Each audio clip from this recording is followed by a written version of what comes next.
Good morning every one. ഇന്ന് നീലിനെ സ്കൂളിൽ പറഞ്ഞയച്ചിട്ട് തിരിച്ച് വരുമ്പോൾ ഞാൻ വിചാരിച്ചു നമ്മുടെ ഫ്രണ്ട് ഗാർഡൻ്റെ പോണ്ടിൻ്റെ കുറച്ച് ഒരു ചെറിയ വീഡിയോ എടുക്കാം. കാരണം ഈ ഐറിസ് ഫ്ലവേഴ്സ് ഉണ്ടായി തുടങ്ങിയതാണ്. അത് സ്പ്രിങ്ങിൽ മെയ് ആകുമ്പോൾ ഉണ്ടാവുന്ന ഫ്ലവേഴ്സാണ്. ഈ ബ്ലൂ കളറിൽ കാണുന്നതാണ്.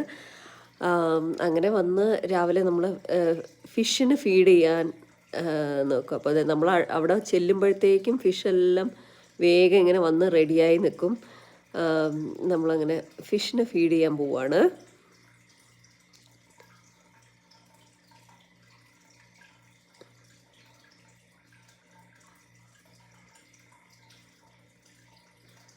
ഇത് വിൻ്ററിലൊന്നും ഫീഡ് ചെയ്യാറില്ല.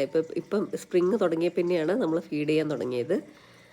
അങ്ങനെ വിൻ്ററിൽ അവർ ഹൈബർനേറ്റ് ചെയ്തിരിക്കുക ചെയ്യാറ്. നമ്മളിപ്പം ഫീഡ് ചെയ്യാൻ തുടങ്ങി. അങ്ങനെ അവരിങ്ങനെ കുറച്ച് കുറച്ചായിട്ട് കഴിച്ചു തുടങ്ങിയിട്ടുണ്ട്. Have a good day. By.